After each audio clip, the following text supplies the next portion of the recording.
Bon, Cédric, ça fait maintenant plusieurs années que tu es au sein de la société Logicap. On t'a connu, même les clients t'ont connu au service support pendant plusieurs années. Aujourd'hui, tu es au service développement. Donc, fais-nous un petit tour d'horizon de ton expérience au sein de la société. Euh, Qu'est-ce que tu as aimé au support? Pourquoi tu as voulu aussi changer de domaine? Moi, je suis dans l'entreprise depuis fin septembre 2017. Je suis resté 5 ans environ, un peu plus, mais c'est en gros ça, au support. Je suis ensuite passé, donc ça fait 2 ans maintenant, au développement. Moi, j'ai voulu passer au développement parce que c'est de là que je viens. J'ai fait des études en informatique. J'ai toujours fait de l'informatique, même quand j'étais au lycée. J'ai faisais déjà des scripts et du développement à la maison. Donc pour moi, c'est une passion en fait. C'est quelque chose que je fais même en dehors du milieu professionnel. Quand j'étais au support, j'en faisais, puisque j'ai eu fait des scripts et des petites applications pour améliorer le fonctionnement. Et au bout de 5 ans au support, ça faisait déjà un moment que j'avais fait un peu le tour de ce que je pouvais apporter de ce côté-là. Et j'ai eu besoin de revenir sur ces choses-là, enfin à mes sources, puisque c'est ça que moi j'aime et que j'apprécie faire. Et je pense que c'est important dans son travail de faire au moins des éléments qui sont en lien avec nos passions ou nos hobbies en dehors du travail. Euh, Changer de poste ou même évoluer, parce que pour toi, c'est une évolution en soi. Ça suit un peu ce que tu as fait dans tes études. Et en même temps, renouer justement avec ce que tu avais envie de faire depuis longtemps. Comment ça s'est passé pour toi au sein de la structure? Est-ce que ça a été compliqué, même demandé à modifier ton poste, à changer de pôle? Dis-nous, ouais, comment ça s'est passé pour toi, déjà aussi au niveau mental, et après justement cette prise de nouveau poste au sein de la structure. Je pense que le plus compliqué pour moi, ça a été de demander. Je sais pas si c'est un stigma qu'il y a dans la société ou pas, mais en tout cas, ça l'a été pour moi, de me dire, ben, je sais pas comment ça va être pris. Ça va forcément être pris par, comme je veux plus être au support, mais ça veut aussi dire que si c'est pas accepté par l'entreprise, ben, peut-être qu'il faut que je cherche du travail et tout ça. Donc pour moi, c'était vraiment la partie la plus complexe. Après, en dehors de ça, il y a pas eu de problème dans l'entreprise. Ma demande a directement été prise en charge, enfin en compte, et on a vu comment on pouvait mettre ça en place. Donc c'était plus de l'appréhension qu'autre chose, et il n'y avait pas de problème.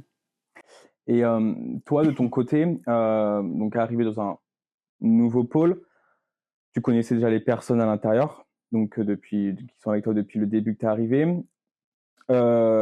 C'est quoi aussi tes, entre guillemets, ambitions dans ce pôle? Parce que tu changes de pôle, tu arrives en tant que développeur junior. Il y a toujours l'envie d'être développeur senior plus tard. Mais justement, c'est quoi tes ambitions aussi dans ce pôle? Est-ce que il y a des choses précises que tu veux voir ou comprendre ou évoluer même en compétences?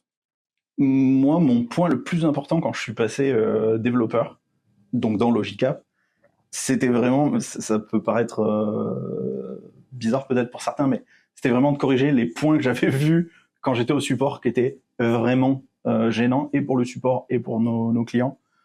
Disons, ça faisait 5 ans que ces problèmes-là, je les rencontrais tous les jours.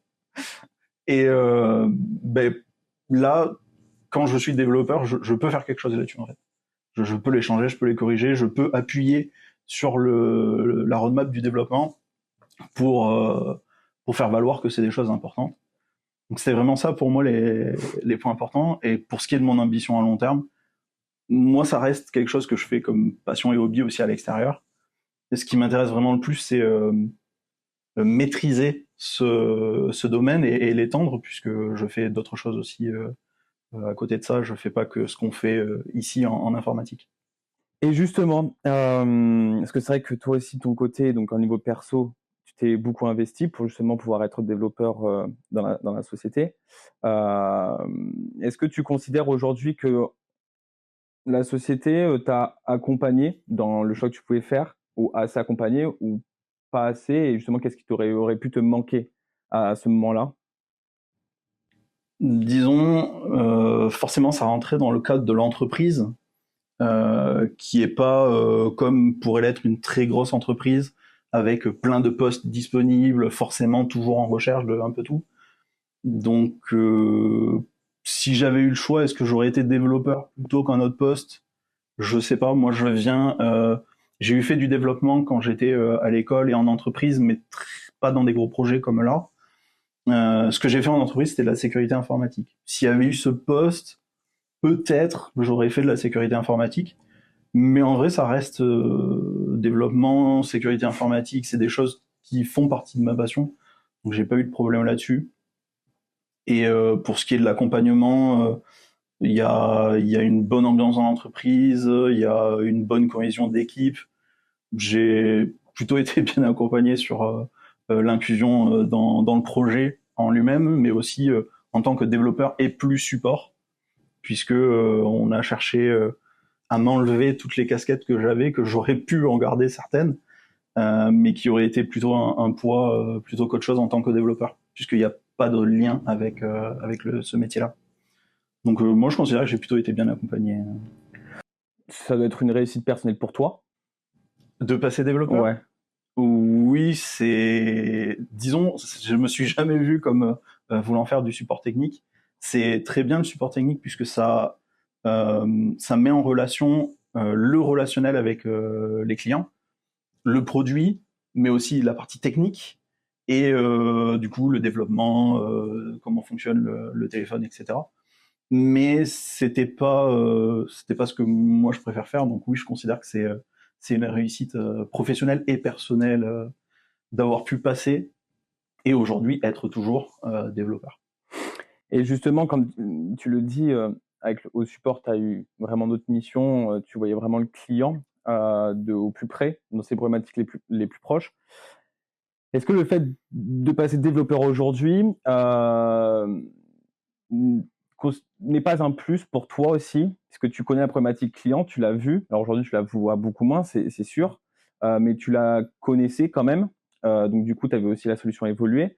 Donc est-ce que tu considères pas aussi que c'est un plus pour le service développement d'avoir aussi quelqu'un qui a une petite connaissance de support technique, qui avant n'était pas forcément le cas? Comment tu le vois ça? C'est pour moi important d'avoir une personne dans un pôle, quel qu'il soit, qui soit capable d'avoir une vision plus globale et transversale de l'entreprise, des clients, du produit. Aujourd'hui, je fais souvent des remarques quand on parle de roadmap ou de développement ou autre, qui est en lien effectivement avec mes connaissances au support, puisque je sais comment notre base de clients, en tout cas quand j'y étais, utilise nos produits, quels sont leurs besoins principaux en général, et du coup, comment ils utilisent notre application.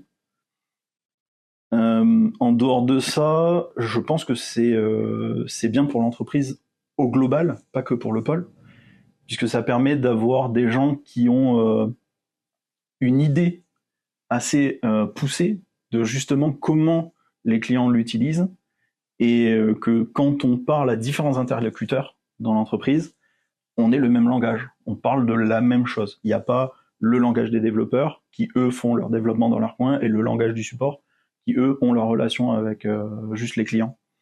Je pense que ça permet de mélanger un peu tout ça, et justement de lisser ces différences qu'il peut y avoir entre les différents pôles. Ok. Est-ce que tu peux un peu expliquer quand même, pour qu'on situe mieux, ce que tu fais au quotidien en tant que développeur? Et sachant qu'on n'a pas beaucoup dit Anikit, mais tu développes pour la solution Anikit. Et en même temps, voilà, explique en bref ce que tu fais comme le rôle que tu as. En tant que développeur, majoritairement, je fais du développement comme dans toute entreprise. On ne fait pas quelque chose de vraiment spécial. On utilise des méthodes agiles qui permettent justement de suivre chaque jour où est-ce qu'on en est qu'on a rencontré des difficultés, pour le plan plus personnel en termes de développement, je veux dire. Mais aussi être capable d'avoir une certaine flexibilité sur le développement du produit. Et après, pour ce que j'apporte pour le pôle du support, effectivement, j'ai développé une application pour les aider à faire de la configuration avec mes connaissances et compétences des deux pôles. Et quand ils ont besoin, effectivement, ça m'arrive de temps en temps encore de répondre à des questions qui peuvent ne pas savoir, auxquelles ils peuvent ne pas savoir répondre, grâce à mes 5 ans d'expérience sur le sujet, bien évidemment. Ok. Et dernière question. Donc aujourd'hui, ça fait 2 ans que tu es développeur. Peut-être qu'à l'heure actuelle, tu es très bien au poste que tu veux. Mais si on devait te poser la question de qu'est-ce que tu aimerais peut-être faire après ou évoluer encore, ça serait quoi ton idée?